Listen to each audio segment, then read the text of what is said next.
what's going to happen with Bitcoin? Is it going to go up? If it goes up, alts will pump, but is it actually going to go up? We're going to discuss that with a little bit of news. We are now pretty much exclusively a DeFi channel, but we're still going to throw out some news just to keep you satiated. Let's get amongst it. All right, so firstly, like tariff news is still a scary thing, and I don't think Trump's going to come out and negatively affect the markets right now, but China is now kind of stirring the stick from the other side. And they're basically saying, if people work with the US to try and boycott them in some sense, then China firmly opposes any party reaching a deal at the expense of China's interests, which of course is to be expected. I do think in general, like countries need to become more self-sufficient because that's just how you protect your citizens. We'll have to see how it's going to go. I actually do think that China will lose in this, to be perfectly honest, because countries are going to become more nationalists. And this is what we're basically seeing. So short-sightedness, yeah, I think this can affect the markets all over the world for now, but we'll have to wait and see what actually happens. Let's have a quick look at some charts here. Specifically, we'll start with US dollar dominance. I mentioned this before, and I'll mention it just again quickly. When you start to see dominance fall, nothing, of course, is financial advice, never will be. But when you start to see dominance fall, then you know that's going to rotate into assets. In particular, like at this point here, you can see, okay, that's high. That's 7th of April. Goes up high again. It's green. Other assets are going down. But then you start to see it go red. And this is when you want to start to pay attention. If it continues red, especially at this point, when you start to see it move down heavily, that is your signal. Like this is a buy signal, and you can see this started on the 11th. Here, you know, I can understand you a little bit. Well, we'll see what happens. But this in particular, now this on the 2-hour chart. So now we can also see that we're starting to move down. If you want to give it a few more hours, you're welcome to. But I am predicting we kind of beef on up. So keep in mind this date here, the 11th. So Bitcoin on the 11th is here. It jumped up and then it kind of came on down. But on the 11th, it was clean. It was clean. And you can have a look from here to here. It's like 4%, of course. If you go from here to when you would actually close a trade, it's like 6%. Okay, I got that wrong. Sorry, that's okay. So from about here, okay, it's 9%. It's a sizable run up, and you can, of course, you can take profits here, although you wouldn't have necessarily known that it was going to crash at this point. It came back on down, and it was kind of doing well, and then it came on down. You'd have to look at a higher time frame for that. Now you're seeing we started to move up, and we have some resistance, which I'll cover in a second, at around 88,000. With Sol, you can see the same stuff happening. There's a bit of a move up, and then on the 11th-ish, it started to move up, and it just kept on moving up from like 113 to here. And we're not as vertical as we was, but we still got a bit of movement in us. So potentially, if we break this at resistance at 88K, 88.8 to be kind of exact, but 88K, then if we have a daily close here, then we have upside potential coming here. Otherwise, we could go back on down. So that's a very, very particular exact zone. And I still think in general, I think we've got a situation where we have going to token 2049, SUI, Basecamp, and like a host of other things happening over in Dubai. I think this is going to push up the fundamentals, the speculation, the articles, the crypto Twitter vibes. That's my kind of guess. Same Pump is a good trader, and I don't like to do this too often because I'm not trying to tell you if it's going to go up or down. It's a key level. It's a very, very key level. So sadly, we're still under the huge 88K resistance. It significantly increases the chance of seeing it go down. So we need to break through that. So all I'm trying to say here is if you want to wait for 88K to kind of show if it's going to go up or down, you're of course going to miss out on something. It could go from 88K to 92, but you can do that if you want to. In general, a whole lot of green in the market, and our fear and greed is at 39, so we're a little bit better as we come into this hyped time, I believe. This is very, very interesting. This is some very technical news, but Vitalik has put out a post saying they should move away from the Ethereum execution from the EVM to RISC-V. And this is kind of complex, and I don't get it perfectly. It's the architecture itself. It'd mean a massive change. The thing is, it would take years to roll out, but it probably should happen. But I will go and play on some EVMs and whatnot, but it's looking really, really difficult that the ETH asset will do well. And there have been people saying it's going to do well for quite some time, and it's just underperformed. Even now, gas is so inexpensive over on Ethereum, but no one's going and doing stuff because, like, it's just boring. But moving to this RISC-V, this would mean far more risky, new technology and whatnot. And it's an architectural, like, component difference. And then there'd be a new set of code and things like that would move on top of it. Probably it's going to have to happen in order to save the layer 1, because all these layer 2s just fragment things. But we'll have to wait and see how it goes. It's getting a lot of traction.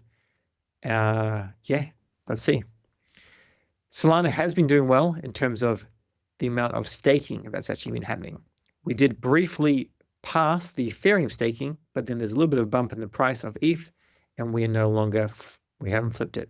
But still, this is a good time to just remind you, stake your soul and stake it with validator.com.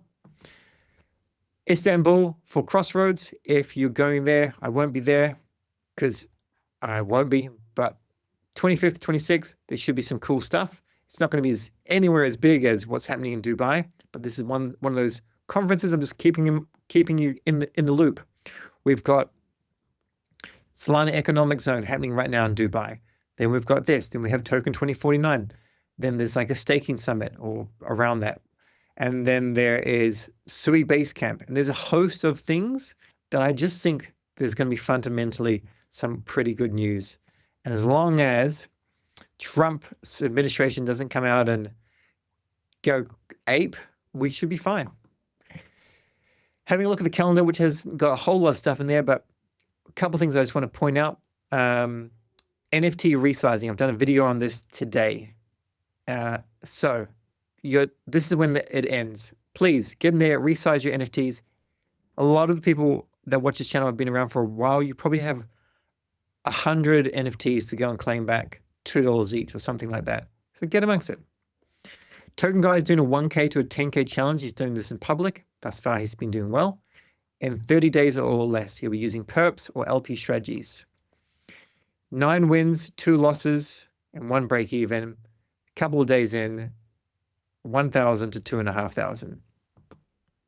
He does this in his channel, so you can go and join his channel. Thus far, it's just been so long, short, etc. Not DLMMing, but still, nothing's financial advice, but you may want to give it a go. This is his link below. PumpDotFun became the #1 DEX on Solana by weekly volume with the launch of its AMM swap. And I just think that memes are going to start to come back a little bit more. Just need to be really good at navigating them. I did a video on like some things to look out for, because otherwise you will be wrecked. It's just max extraction. There's very little creativity. So don't hurt yourself out there, please. Zora, which is like a content, anything can be a token thing on Base, is going to be live.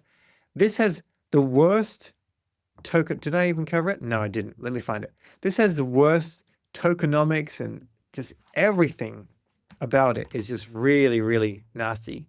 Barrett, who is co-founder Mountain Down Ranger Finance, he put out a post I saw and tagged AIXPT. And look at this.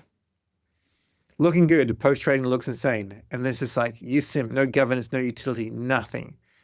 But my point here is nothing to do with Zora, whether you like it or don't like it. You probably don't even know what it is, to be honest.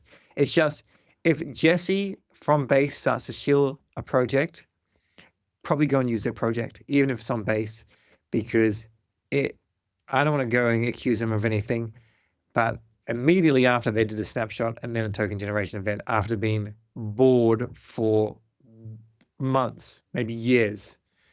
So follow what the guy's saying. You don't have to love him. You don't have to, fangirl him, but he's probably going to give you some alpha in terms of airdrops. Just be very mindful. Yeah, that, I don't know, base. It is what it is. Don't like it at all, but I haven't even played with it, but I don't really like it nevertheless. So that's a bit short side on me. Okay, now I'm going to have a look at Treeverse. Remember, nothing I'm talking about, that it's just news that I found interesting that I think has value.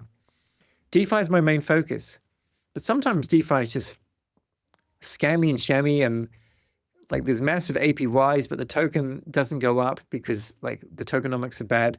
And we have to find and curate good examples that lead us into a profitable way. I do think the other aspect that's going to make crypto so much more fun is like decent games. I'm enjoying DeFi Dungeons. I'll speak about that in a second. So Treeverse Season 1 is now live. This is on Immutable. It's not actually live, it's broken, but it looks good. Immutable, I'm aware of what it is. It's like an EVM layer 2 scaling solution for like gaming. And it is, this looks kind of fun. This looks like a game that I bought assets in called Embassorted years ago, and I think it's kind of in some sort of beta still. But this could be something that you want to get involved in. We still need to wait, and we need to see what, like, if it actually manages to attract people. But it looks kind of cool, and you can go and buy some assets. These assets can't be used in the iOS store due to store regulations. They're not very expensive. I haven't even worked out how to bridge over here, and the reason why is because the game has not worked out yet. So I'm going to follow it. You may want to follow it. Have a little bit of play. If it's boring, don't play it. Don't buy an asset first. Just go and play it for a little bit. If it's fun, cool. I kind of hope and envision a game where me approaching a little bit older, I'm there running around doing stuff, looking at Meteor on one side or some perps on the other side, or doing some research, voice chatting with my team, friends, random viewers, and we're just like researching and seeing what's fun out there while we go and collect some random, I don't know what I'm talking about when it comes to game, but some gold and some wood, and we find some tools and we sell some tools. That's the kind of future I think would be kind of cool. And then DeFi Dungeons. DeFi Dungeons, they're shipping some releases this week and next week. So this should improve, to have more things to do in the game. And I am still playing the game, haven't sold anything, still playing it. My assets are down. I'm okay with that because I think it's going to have a whole lot of cool unlocks. That's just my opinion, okay? Do it if you want, don't do it if you don't want. And I'm going to remind you about this quite a few times because it's worthwhile, exceptionally worthwhile. I use this every day. Cast card. I'm going to do a dedicated video. My referral, Seb Monty, you get 20% off whatever card. But use this. They have a points program. If you're in the US in particular, use it. When you go overseas to a foreign country, quite often there's like a 3 or more % markup. With this, if you do it in another currency that's not US dollars, it's 2%. So this is cool. It has got KYC, which, pretty much everything has KYC. And so I just send like US dollars to it, USDC, and I just go spending, and I use it for basically everything in Portugal. That's all for today. Subscribe, check out this video on Soul Incinerator, get back your soul. I'll catch you in the next one.